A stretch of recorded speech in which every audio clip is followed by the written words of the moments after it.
Subscribe करिए हमारे channel target UP TET CTET को और बेल आइकन को दबाइए। हेलो दोस्तों, मैं आनंद स्वागत करता हूं आप सभी का आपके अपने चैनल और app target UP TET CTET में। दोस्तों यहां पे हम आपके डीएलएड थर्ड सेमेस्टर के गणित विषय को पढ़ रहे हैं और यहां पे देखिए आपका जो नया राजन सीरीज है 2024 संस्करण, इसके सभी बहुविकल्पी और सभी अति लघुत्तरीय जितने भी महत्वपूर्ण प्रश्न हैं ये आपके बहुत ही स्कोरिंग होते हैं।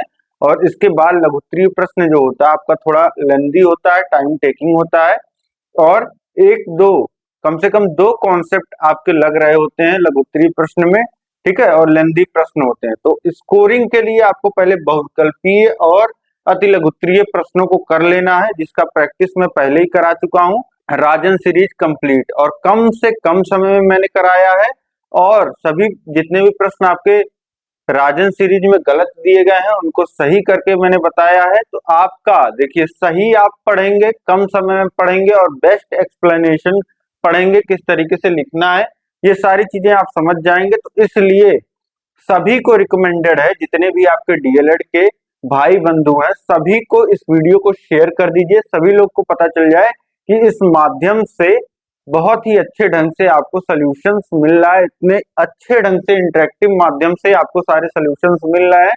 तो अभी से वीडियोस को शेयर कर दीजिए, बैक लगने की किसी की भी गुंजाइश ना रह जाए, ठीक है। केवल आपको डेली आधे घंटे निकाल करके पढ़ लेना है और एग्जाम टाइम में अगर आप पढ़ रहे हैं तो आपके लिए रामबाण है ही, ठीक है। बहुत ही महत्वपूर्ण प्रश्न है और सबसे पहले हम जो प्रश्न डिस्कस करेंगे वह आपके 2023 में जो प्रश्न आए हैं वह यहाँ पे दिए गए हैं। तो सभी जितने प्रश्न आपके परीक्षाओं में पूछे गए हैं वह प्रश्न और जितने महत्वपूर्ण प्रश्न आपके बन सकते हैं सभी प्रश्न यहाँ पे मैं डिस्कस करने वाला हूँ। तो अधिक से अधिक अभी शेयर कर दीजिए आप वीडियो को, सभी ग्रुपों में आप शेयर कर दीजिए और जितने आपके खास मित्र हैं सभी मित्रों में शेयर करिए। देखिए इससे पहले क्लासेस अगर आपने नहीं देखी है तो नीचे डिस्क्रिप्शन में लिंक दिया गया है, मैथ के सामने के लिंक को आप क्लिक करेंगे तो वहां पे आपको गणित की जितनी भी क्लासेस हुई हैं सभी क्लासेस देखने को मिल जाएंगी। और यह प्लेलिस्ट जो है, अगर आपको मैथ नहीं आता है, मैथ में आपकी कोई तैयारी नहीं है, सिलेबस में क्या चीजें हैं आपने नहीं पढ़ा है, देखिए मैथ में कुछ अलग से आपको करने की जरूरत ही नहीं पड़ेगी। ये जो पूरी प्लेलिस्ट है इसमें आपको लगभग 50 से 60 वीडियोस मिल जाएंगी, क्लासेस मिल जाएगा, राजन सीरीज मिल जाएगा, पवन सीरीज मिल जाएगा, प्रीवियस ईयर क्वेश्चन पेपर मिल जाएगा। अगर आपने इतना कर लिया तो 25 में 25 आपका निश्चित है, ठीक। तो इसके अलावा आपको कहीं कुछ नहीं करना है, कहीं कुछ नहीं भटकना है, इतना आप करके जाते हो। अगर एग्जाम टाइम में मेन आप देख रहे हो तो क्लासेस छोड़ दीजिए, आप राजन सीरीज, पवन सीरीज और प्रीवियस ईयर क्वेश्चन पेपर कर लीजिए, इतने में आपकी तैयारी भरपूर हो जाएगी और अच्छा स्कोर आप करके आओगे, ठीक। अब देखिए प्रैक्टिस बहुत मायने रखता है, तो इन प्रश्नों को आप पहले तो कॉपी और पेन लेकर के बैठिए, पहले खुद से सॉल्व करिए और उसके बाद आप मेरे सोल्यूशन को देखेंगे, ठीक है। तो पहले आप सॉल्व करके खुद से कमेंट करके बताएंगे, फिर आप सोल्यूशन को देखेंगे, ठीक है। कि आप बस आंसर मैच कराइएगा और देखिएगा कि आंसर मेरा सही आ गया तो हम नेक्स्ट क्वेश्चन पे बढ़ेंगे, और नहीं आता है तो आप सोल्यूशन को देखिएगा और देखिएगा कि मुझसे गलती कहाँ हो रही है, अपनी गलती को ध्यान रखिएगा ताकि परीक्षा में आपसे रिपीट ना हो, ठीक है। तो उम्मीद है आपको सारी चीजें क्लियर हो पा रही होंगी। अब हम लोग स्टार्ट करेंगे इस क्लास को और इसी तरीके से बहुत ही अच्छे ढंग से आपको सभी विषय इस चैनल पे पढ़ाए जाते हैं। तो सभी विषयों का लिंक जो है वह नीचे डिस्क्रिप्शन बॉक्स में आपको दिख जाएगा, मिल जाएगा, वहां से पढ़ाई करिए और अच्छे मार्क्स डीएलएड में स्कोर करिए। अब हम लोग देखते हैं लघु उत्तरीय प्रश्न है आपके यह राजन सीरीज के 2024 के। देखिए प्रश्न संख्या 1 है, सरल कीजिए 3/4 के घाते ऋण 2 भागा 2/3 के घाते ऋण 4। अब यहाँ पे भिन्न दिया गया है, घात में घात जो है वह ऋणात्मक है और भाग हो रहा है। तो सबसे पहले आपको किससे डर लग रहा है बताइए, किसी चीज से यहाँ डर लग रहा है आपको, आप कैसे इसको सॉल्व करेंगे, क्या तरीका यहाँ पे रखेंगे। देखिए सबसे पहले तो सरल करने में जो आपको दिक्कत देगा वह ये ऋणात्मक घाते देंगी, तो इसको करने के लिए आप क्या कर सकते हैं, इसको करने के लिए समझाने के लिए, देखिए समझा करके मैं आपको करा रहा हूं तो थोड़ा सा अब लेंदी मैं आपको कराऊंगा। देखिए 3 के घाते ऋण 2, जैसे कहीं पे अगर लिखा है a बाई बी के होल स्क्वायर m, तो इसको लिख सकते हैं a के घाते m, a के घाते m बटे b के घाते m, ऐसा लिखा जा सकता है। तो यहां से हम लोग अब इसको क्या लिख देंगे, 3/4 के होल में ऋण 2 था तो इसको लिख देंगे 3 के घाते ऋण 2 बटे 4 के घाते ऋण 2, इतना लिख सकते हैं। ठीक, ये बात समझ गए आप। या सीधे आप यहीं से कुछ ना करिए, यहीं से आप क्या इसको पूरे को लिख सकते हैं 1/3/4 के घात में ऋण 2 की जगह धन 2 हो जाएगा, क्योंकि 1 के बटे के रूप में हम ले आए। देखिए घातांक का नियम अगर आपने पढ़ा होगा, कहीं पे a के घाते ऋण m लिखा हो तो इसको लिखा जा सकता है 1/a के घाते ऋण धन m हो जाता है। ठीक है, ये ऋण जो है वह हट जाता है 1/a⁻m, ऐसा लिख सकते हैं। तो वही हमने यहाँ पे लिख दिया। ठीक, अब इसके बाद समझिए भागा, अब इसको भी ऐसे लिख सकते हैं 1/2/3 धन 4, ये हो जाएगा। ठीक, अब इसके बाद देखिए, इसके बाद इसको चाहे तो यहाँ जो हर में है इसका गुणा अंश में हो जाएगा, और जो अंश में है उसका गुणा जो है वो हर में ही रह जाएगा, इस तरीके से। तो ये हो जाएगा आपका 4/3 का होल स्क्वायर। एक स्टेप यहाँ पे बीच में आप और बढ़ा सकते हैं, जैसे यहाँ पे आप लिख देंगे 3 का स्क्वायर बटे 4 का स्क्वायर, और 4 का स्क्वायर ऊपर चला गया और 3 का स्क्वायर नीचे रह गया, तो ये 4/3 का होल स्क्वायर हो गया, और भागा ये हो जाएगा आपका 3/2 के घाते 4, इतना आ गया आपका। अब इसके बाद सॉल्व करेंगे हम। इसके बाद आप सॉल्व करोगे तो देखो ये हो जाएगा 4 का स्क्वायर यानी कि 4 का 2 बार गुणा तो 16, और ये 3 का स्क्वायर तो 9। अब फिर भागा 3 के घाते 4 है, 3 के घाते 4 तो 3 त्रिका 9, 9 त्रिक 27, और 27 त्रिक कितना हो जाएगा, 27 त्रिक हो जाएगा 81, 81 बटे 2 के घाते 4, तो 2 दूनी 4 दूनी 8 दूनी 16, ये आ जाएगा 16। ठीक, अब देखिए भाग हो रहा है 16/9 में भाग हो रहा है 81/16 का। तो देखिए भाग का चिन्ह हम गुणे में परिवर्तित कर सकते हैं, कब, जब बाद वाले भिन्न को पलट दिया जाए। तो वही यहाँ पे कर लेंगे आप। अब देखिए 16 गुणे 16, 16 का वर्ग कितना आ जाएगा, ये आ जाएगा 256। अब इसके बाद 9 और 72, ये आ गया 256/729, ये आपका उत्तर हो जाएगा। यहाँ पे इसको आप सॉल्व कर लेंगे बहुत ही आसानी से। ठीक है, एक बार आपके प्रैक्टिस में ये चीजें होनी चाहिए, उसके बाद आप बहुत ही अच्छे से सरलता से सॉल्व कर लोगे। 2023 में पूछा हुआ प्रश्न है, और यह पेपर मैंने उसी दिन सॉल्व कराया था जिस दिन आपका पेपर हुआ था। और ये आपको पेपर अगर सोल्यूशन देखना है तो नीचे डिस्क्रिप्शन में जो मैथ का लिंक दिया गया है उसी प्लेलिस्ट में आपको ये वीडियो देखने को मिल जाएगी। तो ये सोल्यूशन आप सभी को समझ में आ गया होगा। ठीक है, सभी ने कर लिया होगा, ये उत्तर आप मैच कर लीजिए, ये उत्तर आपका आ गया होगा। इसके बाद हम लोग नेक्स्ट क्वेश्चन देखेंगे। अगला प्रश्न हमारा क्या है, प्रश्न संख्या 2 को हम देखते हैं। देखिए प्रश्न संख्या 2 क्या कह रहा है, 50 आदमी एक काम को 40 दिन में कर सकते हैं, बताइए 30 आदमी कितने दिन बाद हटा दिए जाए कि शेष काम 75 दिनों में समाप्त हो जाए। अब यहाँ पे थोड़ा सा आपको घुमाया है, उतने में आप घूम जाओगे, लेकिन मैं आपको नहीं घूमने दूंगा। आपको यहाँ पे सोल्यूशन बहुत ही अच्छे से समझ में आने वाला है। पहले खुद से ट्राई करना है, खुद से पहले ट्राई करके आप देखिए। यहाँ पे समानुपात पे यह प्रश्न सॉल्व होगा, जैसा कि और प्रश्न हमने अतिलघुत्री में जिसने क्लास लिया है वह लोग पहले ट्राई करते हैं। वो लोगों को अतिलघुत्री के लगभग अतिलघुत्री में और बहुविकल्पी में मिला के कम से कम 10 प्रश्न हमने ऐसे किए होंगे, लेकिन यहाँ पे थोड़ा सा घुमाया है आपको। क्या घुमाया है, जब 50 आदमी एक काम को कर रहे हैं तो 40 दिन में कर ले रहे हैं, लेकिन अब क्या कह रहा है कि कितने दिन बाद हम 30 आदमी हटा दें, 30 आदमी हटा दें 50 मतलब 20 ही आदमी कर दें और वो 20 आदमी 75 दिन तक काम करते रहें तब काम समाप्त हो। ठीक, तो यहाँ पे आपसे दिन पूछ रहा है कितने दिन बाद हम 30 आदमियों को हटा दें कि जो हमारा बचा हुआ काम है, जो बचा हुआ काम है वह 75 दिन में समाप्त हो। तो जो मेन चीज है यहाँ पे, जिस चीज की बात की जा रही है वह आपका शेष बचा हुआ काम है।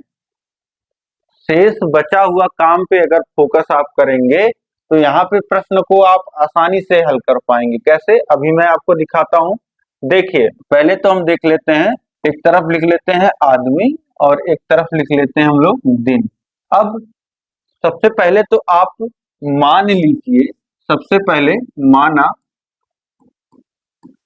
x दिन बाद 30 आदमी हटा दिए जा रहे हैं, 30 आदमी हटा दिए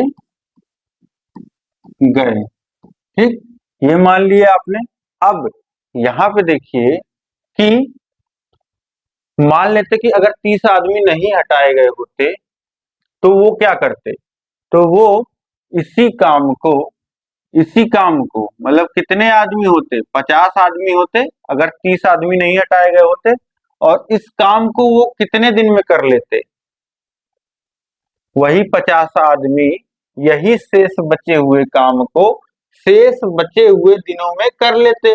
अब x दिन बाद हटा दिए गए हैं, अब कुल दिनों की जो संख्या थी वह 40 दिन थी, कुल दिनों की संख्या 40 दिन थी और x दिन बीत गए हैं, यानी कि बचे हुए दिन कितने हैं, 40 माइनस x।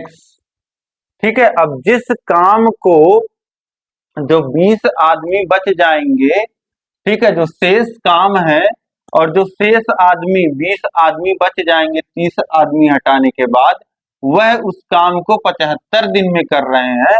20 आदमी इसी काम को 75 दिन में कर रहे हैं, जो 50 आदमी 40 माइनस x दिन में कर ले रहे हैं। बस यही इतना आपको यहाँ पे समझना था कि जो शेष काम है हमारा, मान लेते हैं x दिन बाद हटा दिया गया आदमियों को, तो जो शेष काम x दिन बाद जो शेष काम रह जा रहा है, उस काम को अगर आदमी नहीं हटाए गए होते तो 50 आदमी हमारे 40 माइनस x दिन में मतलब कि बचे हुए दिनों में कर लेते। लेकिन अब जो 20 आदमी है वही 20 आदमियों के द्वारा यह काम 75 दिनों में किया जाएगा। ठीक, तो अब यह आपका बन गया। अब ये कैसा अनुपात है, यह आपको पता है कि जब आदमी घट रहे हैं, आदमी यहाँ पे ये प्रतिलोम समानुपात है। कैसे कि जब आदमियों की संख्या घटेगी तो दिनों की जो संख्या है वह बढ़ेगी। ठीक है, तो इस तरीके से ये प्रतिलोम समानुपात हो गया। तो तीर जो होंगे वह दोनों अपोजिट साइड में लगेंगे। अब इसके बाद इसको लिख लीजिए, तो ये हो जाएगा 50/20 और ये बराबर हो जाएगा किसके, 75/40 माइनस x के। ठीक है, जिधर से तीर जा रहा है उधर से लिखेंगे, तो ये हो जाएगा 75/40 ऋण x। तब इसके बाद तिर्यक गुणा कर लीजिए, तिर्यक गुणा आप करोगे तो ये हो जाएगा 50 गुणे 40 माइनस x और बराबर 75 गुणे 20, ये हो जाएगा। अब इसको आगे सॉल्व करेंगे तो ये हो जाएगा 50 का गुणा 40 में होगा तो ये हो जाएगा 2000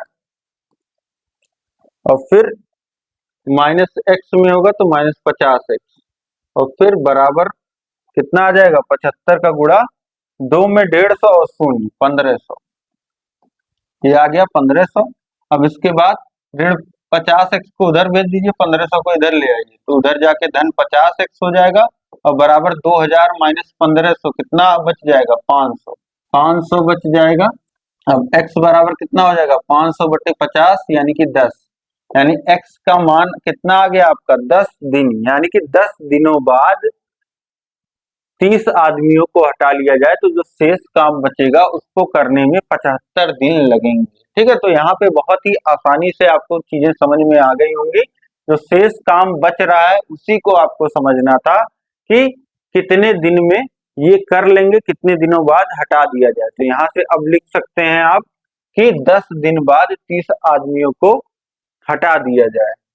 ठीक, ये प्रश्न सबको समझ में आ गया। अब इसके बाद हम लोग नेक्स्ट क्वेश्चन देखेंगे। देखिए प्रश्न संख्या 3 आपसे क्या कह रहा है। प्रश्न संख्या 3, निम्न आंकड़ों की माध्यिका एवं बहुलक ज्ञात कीजिए। अब यहाँ पे आयु दिया गया है, विद्यार्थी दिए गए हैं। अब इसकी माध्यिका आपको ज्ञात करना है और बहुलक ज्ञात करना है। तो बहुलक ज्ञात करना तो सबसे आसान होता है। जब आयु दिया गया है, आयु वर्ग के विद्यार्थी, फिर विद्यार्थियों की, ये आपको विद्यार्थी की संख्या दी गई है। ठीक है, संख्या दी गई है यानी कि बारंबारता दी गई है। मतलब 11 वर्ष के 4 छात्र हैं, 12 वर्ष के 3, 13 वर्ष के 5, 14 वर्ष के 4, 15 वर्ष के 4 और 16 वर्ष के 3। तो आप ये देखिए कि कितने वर्ष के सबसे अधिक छात्र हैं। तो आप देखेंगे सबसे अधिक छात्र जो हैं वह 5 और किस आयु के हैं, 13 वर्ष की आयु के। तो आपका जो बहुलक हो जाएगा, वह 13 हो जाएगा। सबसे पहले आपका बहुलक ही ज्ञात हो गया, ये 13 हो जाएगा। ठीक है, ये चाहे आप शुरू में ही उत्तर दे दीजिए चाहे लास्ट में दे दीजिएगा। तो बहुलक तो हमने निकाल लिया। अब मेन है हमारा कि हम माध्यिका निकाल सकें। माध्यिका निकालने के लिए हम क्या करते हैं, देखिए जब भी माध्यिका इस तरीके से आपको आंकड़े जो है वह इस तरीके से दिए रहते हैं। एक तो आंकड़े आपका इस तरीके से लिखे रहते हैं, 11, 12, 13 इस तरीके से लिखे रहते हैं। तो उसमें क्या करते हैं, उसमें हम एक ऑर्डर में लगा देते हैं और उसके बाद फॉर्मूला लगा देते हैं। लेकिन जब इस तरीके से आपका बारंबारता दिया रहता है तो आपको एक संचयी बारंबारता का कॉलम बना लेना होता है अलग से। ठीक है, तो सबसे पहले हम टेबल ही अलग बना लेंगे। देखिए आयु का हो गया और विद्यार्थी का हो गया, और इसके बाद लिख लीजिएगा संचयी बारंबारता।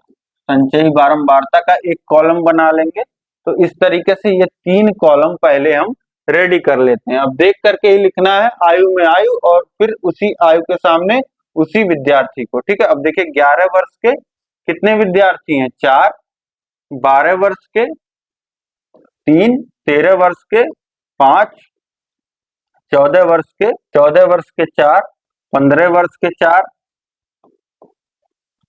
16 वर्ष के 3। ठीक, ये हो गया। अब संचयी बारंबारता कैसे लिखते हैं आपको पता है। अभी तक देखिए 11, पहला आप देखिए 11 वर्ष के विद्यार्थी हैं 4।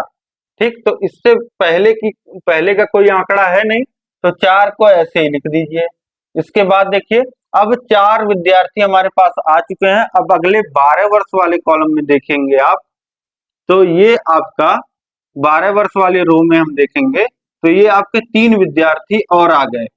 तो इस पिछले पहले कितने आ चुके थे, 4, और 4 में 3 जोड़ दीजिए, 4 धन 3, ये हो जाएगा आपका 7।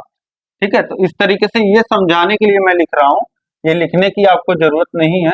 तो ये आपका हो गया है, पहले 4 आ गए हैं और ये आपका आ गया 3 और, तो ये 7 हो गया। फिर 7 के बाद 5 और आ गए तो 12 आ गया। 12 के बाद 4 और आए तो 16 हो गया, और 16 के बाद आपका 4 और आए तो 20 हो गया, और 20 के बाद 3 और आए तो 23 हो गया। ठीक, ये हो गया। अब यहाँ पे देखिए संख्या जो है, जो सिग्मा n है, जो बारंबारता का जोड़ है, n जो है यही बारंबारता का जोड़ हो जाता है। यहाँ पे बारंबारता को आप जोड़ेंगे तो भी ये 23 ही आएगा। ठीक है, 4, 3, 7 और 5, 12, 12 और 8, 20, 3, 23। ठीक, तो ये 23 ही आएगा और n का मान जो हो जाएगा 23 हो जाएगा। और यह एक विषम संख्या है, विषम संख्या है, ऑड नंबर है। तो ऑड पे माध्यिका का फॉर्मूला क्या लगता है, माध्यिका का फॉर्मूला ऑड पे अलग लगता है, इवन पे अलग लगता है, आपको पता है। माध्यिका का फॉर्मूला ऑड पे होता है n धन 1 बटे दोवें पद का मान। ठीक, अब n की वैल्यू यहाँ 23 से रख लीजिए, 23 धन 1 24 बटे 2, 24 में 2 से भाग होगा, आ जाएगा आपका 12वें। 12वें पद का मान। अब यहाँ पे भी कुछ लोग अटक जाएंगे, तो अटकना नहीं है। 12वें पद का मान कहाँ है? देखिए यहाँ पे 12वां पद कहाँ है आपका।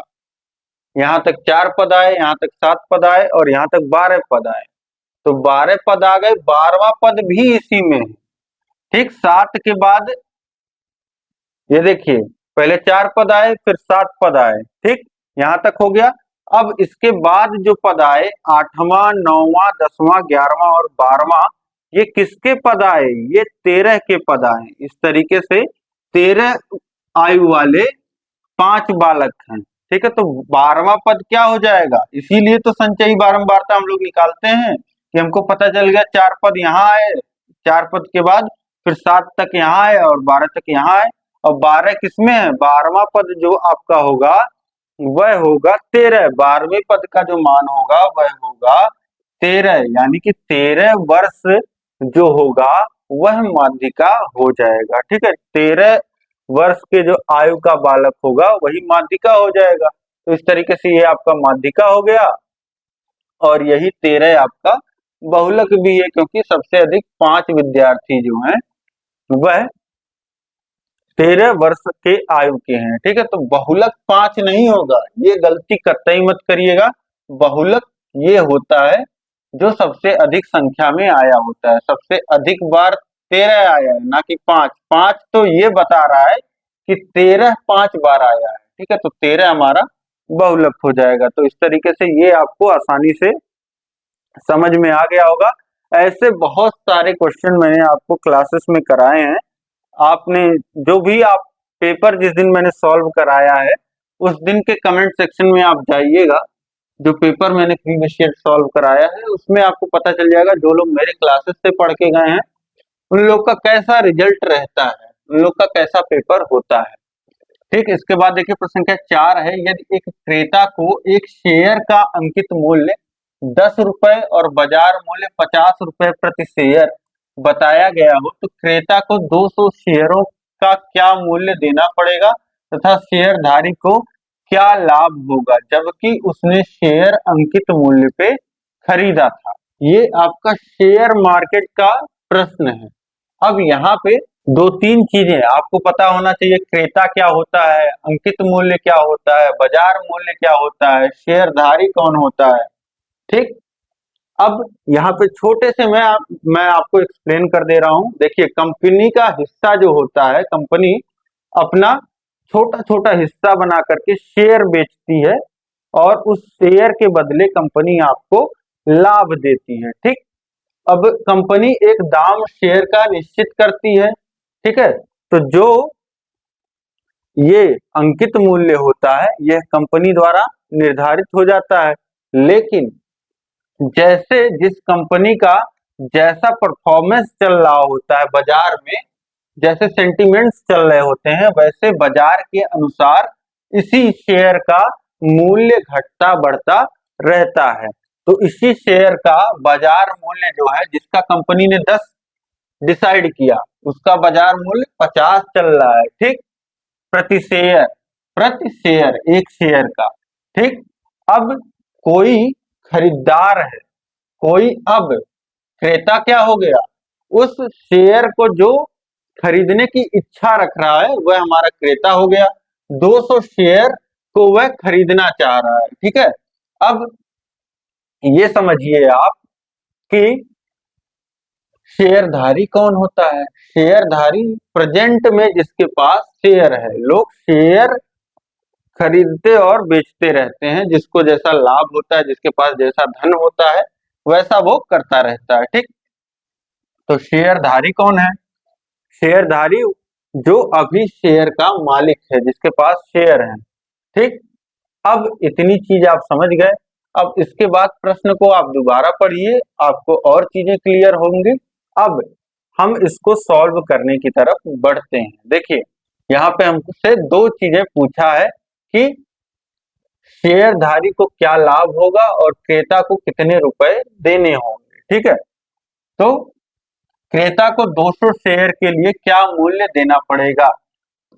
क्रेता को एक शेयर का एक शेयर की अगर बात किया जाए, एक शेयर, क्रेता को एक शेयर का मूल्य जो पड़ेगा वह बराबर पड़ेगा जो इसका बाजार मूल्य है, बराबर हो जाएगा शेयर का बाजार मूल्य लिख दीजिएगा आप, ठीक, जो कि बराबर है 50 रुपए के, और क्रेता को 200 शेयर का मूल्य कितना पड़ेगा, ये अगर हम लिखें तो ये हो जाएगा 200 गुणे बाजार मूल्य कितना है 50, तो ये हो जाएगा 10,000। ठीक है, तो यानी कि क्रेता को 200 शेयर के लिए क्या मूल्य देना पड़ेगा, 10,000 रुपए देने पड़ेंगे। ठीक, अब ये आपने निकाल लिया। अब शेयरधारी को क्या लाभ होगा, शेयरधारी को क्या लाभ होगा जबकि उसने शेयर अंकित मूल्य पे खरीदा था। अब देखिए कि शेयरधारी ने शेयर कितने में खरीदा था, शेयरधारी द्वारा खरीदे गए शेयर का मूल्य कितना हो जाएगा, 200 गुणे 10 यानी कि 2,000 रुपए। 2,000 रुपए में शेयरधारी ने शेयर को खरीदा था। अब शेयरधारी का लाभ लिख लीजिए, शेयरधारी का हमको लाभ निकालना है। शेयरधारी का लाभ जो हो जाएगा वह हो जाएगा कितने में बेचा है, विक्रय मूल्य माइनस क्रय मूल्य बराबर हो जाएगा 10,000 माइनस 2,000। 10,000 में विक्रय मूल्य किया है 50 के हिसाब से, कितने में दिया है, 10,000 में दिया है। आखिर शेयरधारी ने ही तो बेचा है, शेयरधारी ने बेचा है तो क्रेता ने 200 शेयर खरीदे हैं 10,000 रुपए में, तो 10,000 माइनस 2,000 ये कितना आ गया आपका 8,000 रुपए। जो लाभ हो जाएगा शेयरधारी को वह 8,000 रुपए का लाभ हो जाएगा, और जो शेयरधारी खरीदेगा वह 10,000 रुपए में खरीदेगा। ठीक है, तो इस तरीके से इसको आप आसानी से समझ गए होंगे। ये भी आपका 2023 में पूछा हुआ प्रश्न है, ये भी मैंने आपको सॉल्व कराया था। तो इस तरीके से आप लिख सकते हैं, भाषा और अच्छी हो सकती है। ठीक है, तो इसको आप समझ गए, अब अपनी भाषा में आप लिख सकते हैं। ठीक है, चाहे तो इस तरीके से भी लिख सकते हैं। अब इसके बाद देखिए नेक्स्ट क्वेश्चन है हमारा प्रश्न संख्या 5। एक घनाकार टंकी की भीतरी भुजा 30 सेमी है, टंकी पानी से पूरी भरी है, यदि इसमें से 7 लीटर पानी निकाल लिया जाए तो टंकी में पानी कितनी ऊंचाई तक रह जाएगा, और 1 लीटर बराबर आपको दिया गया है 1000 घन सेंटीमीटर। ये अच्छा किया है कि दे दिया है, नहीं तो कई लोगों को ये मात्रक जो है वह नहीं पता, इस तरीके से नहीं पता होता है। अब आपको बोला कि घनाकार टंकी है, जब घनाकार टंकी आपसे बोल दिया मतलब कि ये आपका क्यूब हो गया, मतलब सारी भुजाएं जिसकी बराबर होती हैं, तो आपकी सारी चिंता ही खत्म हो गई। आपको पता है कि इसकी सारी भुजाएं बराबर हैं। ठीक, ऐसी टंकी है ये, और आपको बता दिया है कि इसकी भुजा कितनी है, इसकी भुजा जो है वह 30 सेंटीमीटर की है, 30 सेंटीमीटर की है। अब क्या बोल रहा है आपसे, ये टंकी जो है इस तरीके से पूरी भरी हुई है पानी से। अब इसमें से 7 लीटर पानी निकाल लिया गया। 7 लीटर पानी जब निकाल लिया गया, 7 लीटर पानी निकाल लिया गया, यानी कि 7 लीटर बराबर कितना हो जाएगा, 7 गुणे 1000 घन सेमी, यानी कि ये घन सेमी में कितना आ जाएगा 7,000 घन सेमी। 7,000 घन सेमी पानी निकाल लिया गया, तो टंकी में पानी कितने ऊंचाई तक रह जाएगा। अब माना टंकी में पानी h ऊंचाई तक रह जाएगा, ये हमने मान लिया। और यहाँ से इस तरीके से चाहें तो आप दर्शा सकते हैं कि ये h ऊंचाई है, यहाँ तक रह जाएगा, यहाँ दर्शा लीजिए ये ज्यादा परफेक्ट दिखेगा आप लोगों को। ठीक है, ये हमने मान लिया कि h ऊंचाई तक रह जाएगा। अब ये h हम निकालेंगे कैसे, देखिए ये h निकालने के लिए हम यहाँ पे क्या करेंगे, सबसे पहले हम जब टंकी पूरा भरा है तो हम निकाल लेते हैं भरी टंकी का आयतन। भरी टंकी का आयतन बराबर हो जाएगा घन का आयतन, यानी कि 30 का क्यूब। ए का क्यूब होता है, यानी कि ये कितना आ जाएगा 30 गुणे 30 गुणे 30, और ये आ जाएगा 27,000 घन सेंटीमीटर, ये आ जाएगा। ठीक है,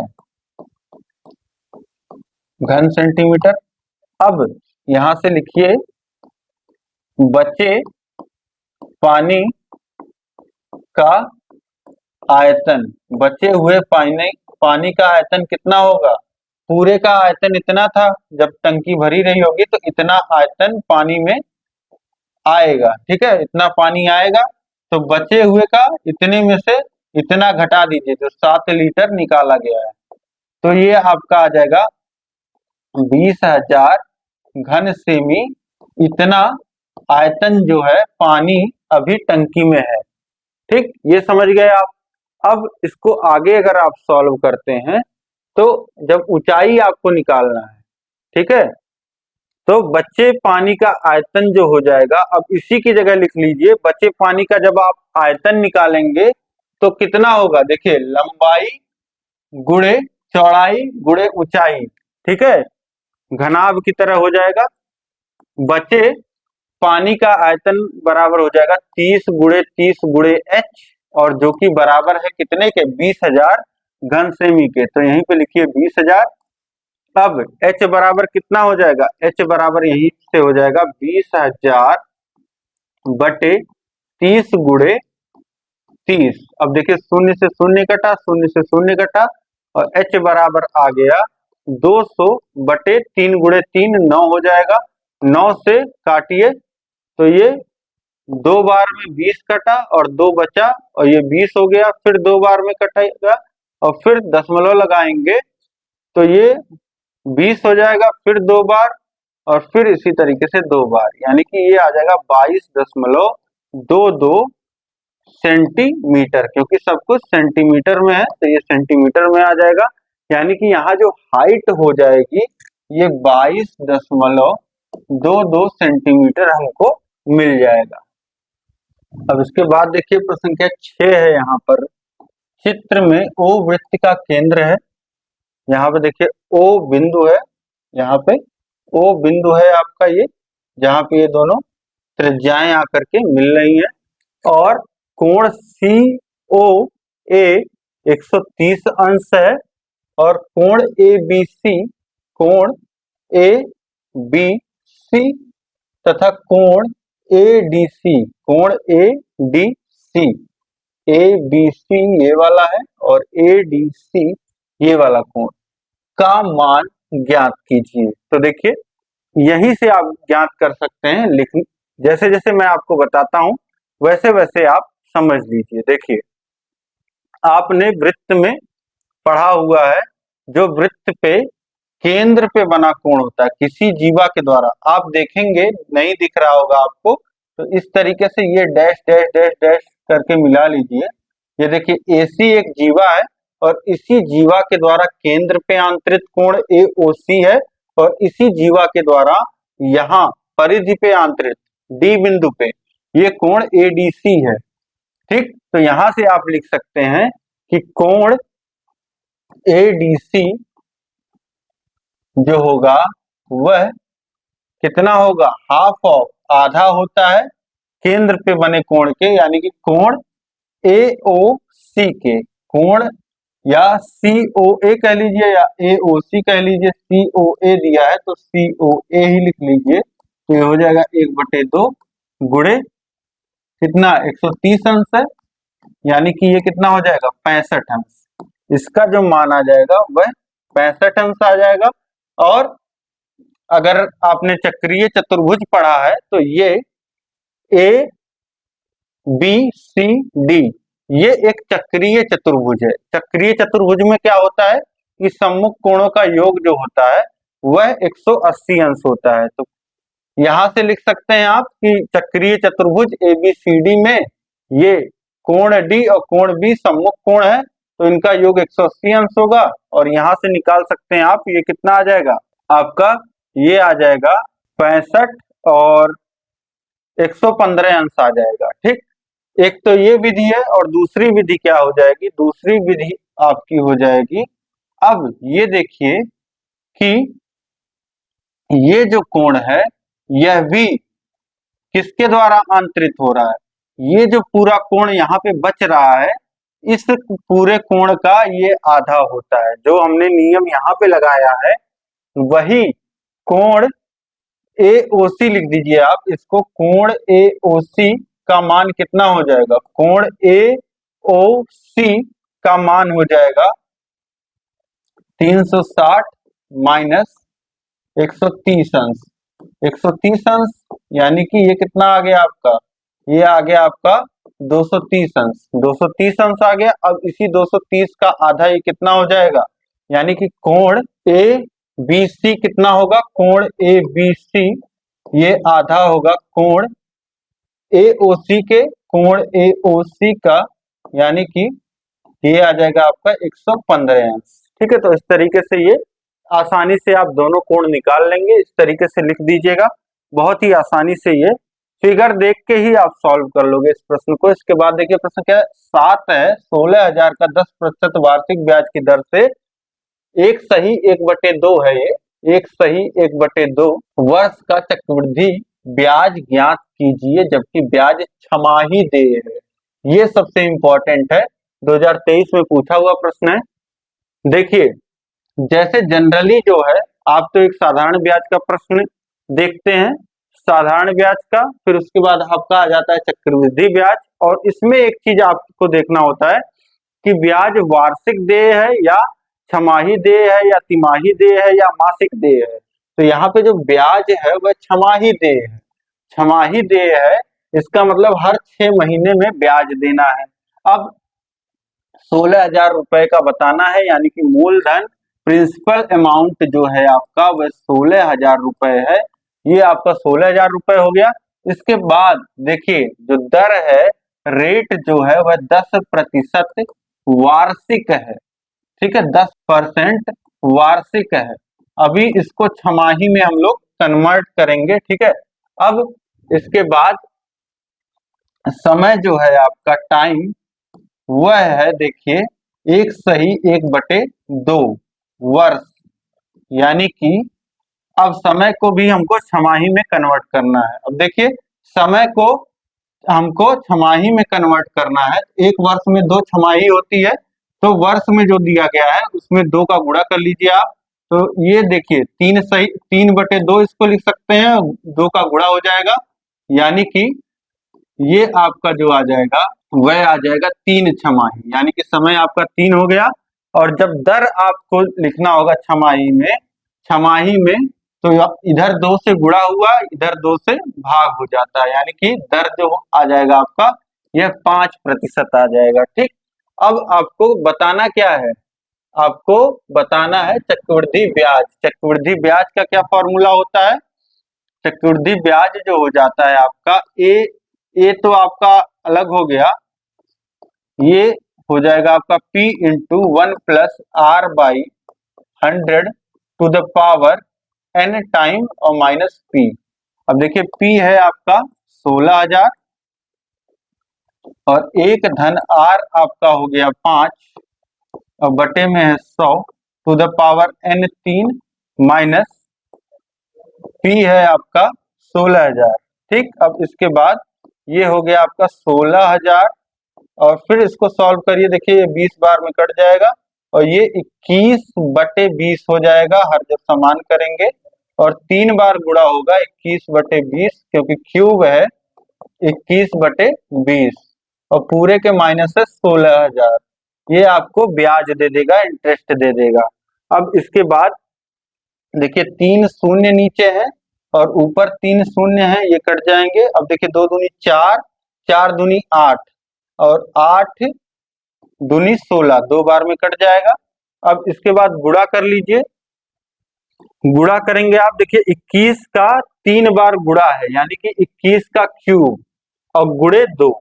अब ये आप गुणा कर लोगे तो ये आ जाएगा 18,522 और उसके बाद घटा देंगे 16,000, तो ये आपका वैल्यू कितना आ जाएगा, ये वैल्यू आपका आ जाएगा 2,522 रुपए बच जाएगा, यही आपका ब्याज हो जाएगा।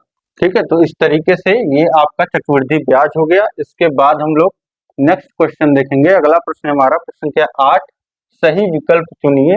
अब यहाँ पे चित्र में ओ वृत्त का केंद्र है, इसकी 2 त्रिज्याएं ओपी और इक्यू इस प्रकार है। कोण POQ 120 अंश और बिंदु PQ से वृत्त की स्पर्श रेखाएं खींची गई हैं जो एक दूसरे को T पे प्रतिच्छेदित करती हैं। कोण PTQ इसका मान आपको बताना है। अब यहाँ पे देखिए मैंने आपको एक प्रमेय बताया है, जब भी कोई भी स्पर्श रेखा जो होती है जिस पॉइंट पे P पॉइंट पे जैसे यहाँ टच कर रही है और इससे केंद्र को O को अगर मिलाते हैं तो ये जो OP त्रिज्या है वह इस स्पर्श रेखा के परपेंडिकुलर होती है, यानी कि यह कोण 90 अंश का हो जाएगा। ये प्रमेय है, ठीक है, ये नियम है। इसी तरीके से OQ जो होगा वह परपेंडिकुलर होगा इस टेंजेंट लाइन के, यानी कि ये 90 अंश। अब आप लिख सकते हैं चतुर्भुज OQTP में एक चतुर्भुज हो गया जिसमें 3 अंतःकोण आपको पता है। ये देखिए 90 90 180 और 120 कितना हो जाएगा, ये हो जाएगा 300 और 300 और माइनस 360 होना चाहिए पूरे का। 360 माइनस 300 आप कर लोगे, ये आपका कितना आ जाएगा 60 अंश, यानी कि इस कोण का मान कितना आ गया 60 अंश। तो ऑप्शन पहला ही जो हो जाएगा ये सही हो जाएगा। ठीक, तो इस तरीके से ये प्रश्न आप कर लोगे। इसके बाद हम लोग नेक्स्ट क्वेश्चन देखते हैं। प्रश्न संख्या 9 है, चित्र में O वृत्त का केंद्र है, यदि कोण ABC कोण AB और C 40 अंश तथा कोण CAB 80 अंश, CAB 80 अंश ये पूरा कोण, तो कोण ADB यानी कि ये कोण का मान ज्ञात कीजिए। इस कोण का मान हमको ज्ञात करना है। O जो है वह वृत्त का केंद्र है। अब यहाँ पे देखिए आप किस तरीके से हम निकाल सकते हैं। देखिए आप पहले तो इस त्रिभुज में देखिए ABC ये वाले त्रिभुज में अगर आप देखते हैं, ये वाले त्रिभुज में आप देखिए तो आपको 2 अंतःकोण दिख रहे हैं। त्रिभुज ABC में आपको 2 अंतःकोण पता है। अगर हम लोग निकालना चाहें कोण ACB निकालना चाहें तो ये 180 अंश माइनस इन दोनों का योग 40 धन 80 120 अंश, 120 अंश यानी कि ये कितना आ जाएगा 60 अंश। इस कोण का मान, इसका मान कितना आ गया 60 अंश, इस त्रिभुज से आ गया। अब इसके बाद आप नियम लगाइए वृत्त में एक जीवा के द्वारा। परिधि पे जो आंतरिक कोण होता है, एक वृत्त खंड में जो बने कोण होते हैं उनका जो मान होता है वह बराबर होता है, यानी कि कोण ADB इसी का मान तो आपसे पूछा है। कोण ADB जो होगा वह बराबर होगा कोण ACB के, जिसका मान हम पहले निकाल चुके हैं। ये बराबर हो जाएगा 60 अंश के, यानी कि कोण ADB जिसका मान हमको निकालना था उसका मान कितना आ गया 60 अंश के बराबर आ गया। ठीक है, एक ही जीवा के द्वारा वृत्त पे आंतरिक कोण AB आप देख रहे हैं, इसी के द्वारा ये कोण यहाँ पे C बिंदु पे बन रहा है और इसी AB के द्वारा D बिंदु पे ये कोण बन रहा है। तो ये नियम होता है, ये दोनों आपस में बराबर होते हैं। तो इस तरीके से आप लिख दीजिएगा, बहुत ही आसानी से सॉल्व हो जाएंगे। देखिए जो फिगर वाले क्वेश्चन होते हैं बहुत ही आसान होते हैं, बस आपको प्रमेय पता होना चाहिए और दिखना चाहिए, आपको देखने आना चाहिए। पहले से आप प्रश्न किए रहोगे इस तरीके से प्रैक्टिस, तो आप परीक्षा में बहुत ही आसानी से कर पाओगे और लिख भी पाओगे। इसके बाद देखिए प्रश्न संख्या 10 है, प्रतियोगिता में गोला फेंक के लिए जो गोला प्रयोग में लिया गया उसका पृष्ठीय क्षेत्रफल 616 सेंटीमीटर स्क्वायर है, इस गोले का आयतन ज्ञात कीजिए। अब देखिए एक प्रतियोगिता हुई, प्रतियोगिता में गोला फेंक एक प्रतियोगिता होती है, बिल्कुल जो आपका लोहे का गोला होता है। अब गोले का जो है हमको स्फीयर का हमको सरफेस एरिया दे दिया गया है, हमको पृष्ठीय क्षेत्रफल दे दिया गया है, सरफेस एरिया हमको दे दिया गया है। सरफेस एरिया क्या होता है 4 पाई आर स्क्वायर होता है।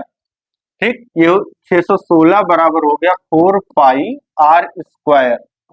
अब यहां से आर का मान निकालने जाए तो आ जाएगा 616 बटे 4 पाई, और हमसे गोले का आयतन पूछा है, वॉल्यूम पूछा है। ठीक है, वॉल्यूम होता है 4/3 पाई आर क्यूब।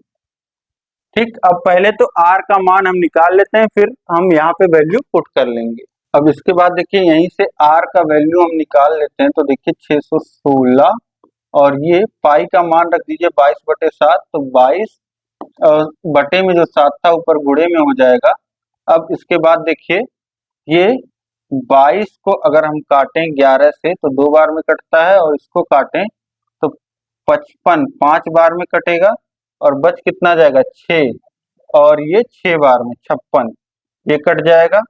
तो ये आर स्क्वायर बराबर कितना आ गया 56 गुणे 7 बटे 4 गुणे 2, फिर 4 से काटिए तो 1 और 4 14 बार में कट गया, फिर 2 से इसको काटिए तो 7 बार में कट जाएगा, यानी कि आर स्क्वायर बराबर 7 गुणे 7 आ गया। तो आर का मान कितना आ जाएगा 7, आर का मान 7 सेंटीमीटर आ गया। तो यहाँ पे आर की वैल्यू रख दीजिए 7, तो ये हो जाएगा 22/7 पाई की वैल्यू, आर की वैल्यू 7 गुणे 7 गुणे 7, 7 से 7 कट गया, और यहाँ पे देखिए 4/3 है, ये देखिए 4/3 गुणे 22 गुणे 7 सत्ते 49। ठीक, अब इसको आप सॉल्व कर लीजिए, और इसको आपको सॉल्व करके कमेंट करके एग्जैक्ट आंसर आपको कमेंट करके बताना है। प्रश्न संख्या 10 लिखिएगा आप, 10 लिख करके आगे अपना उत्तर कमेंट करके बताइएगा। कमेंट में मैं ये जो सही उत्तर होगा कैलकुलेशन वह कमेंट करके पिन भी कर दूंगा। ठीक है, तो ये आपको कमेंट करना है। अब यहाँ तक इस क्लास में हम रखते हैं। उम्मीद है यह क्लास आपको बहुत अच्छा लगा होगा। तो इस क्लास को लाइक कर दीजिए, अपने दोस्तों में अधिक से अधिक शेयर कर दीजिए, तुरंत के तुरंत सभी फ्रेंड्स को, सभी ग्रुपों में, डीएलएड के जितने भी ग्रुप हैं सभी में शेयर कर दीजिए। और इसी तरीके से मैं कंटिन्यू करूंगा और आपकी बहुत अच्छी प्रैक्टिस हो जाएगी। आपने अगर खुद सॉल्व किया होगा तो आप खुद कमेंट करके बताइए कि 10 में से कितने प्रश्न आपने खुद से सही से किए, ये कमेंट करके बताइए। ये क्लास आपको कैसी लगी कमेंट करके मुझे जरूर बताइए, और अपने दोस्तों में तो अधिक से अधिक शेयर ही करिए। साथ ही साथ इस तरीके से हम ये क्लास बढ़ाएंगे, डेली आपके लिए ला ही रहे हैं क्लास। और आपको जो भी अगर कुछ डाउट रह गया हो, कुछ सजेशन हो आपके, तो मुझे कमेंट करके बताइए। चैनल को अभी तक सब्सक्राइब नहीं किया तो सब्सक्राइब कर लीजिए। सभी विषयों का लिंक नीचे डिस्क्रिप्शन बॉक्स में दिया गया है, उसको आप पढ़िए और बहुत अच्छे से आप सभी प्रश्नों को, सभी विषयों को पढ़िए। और हम लोग मिलेंगे अब नेक्स्ट क्लास में, लेकिन उससे पहले आप ऐप को भी डाउनलोड कर लीजिएगा। नीचे डिस्क्रिप्शन में लिंक दिया गया है ऐप का, ऐप को डाउनलोड करिए, वहां पे आपको सारी सुविधाएं मिल जाएंगी। अब हम लोग मिलेंगे नेक्स्ट क्लास में। जय हिंद, जय भारत।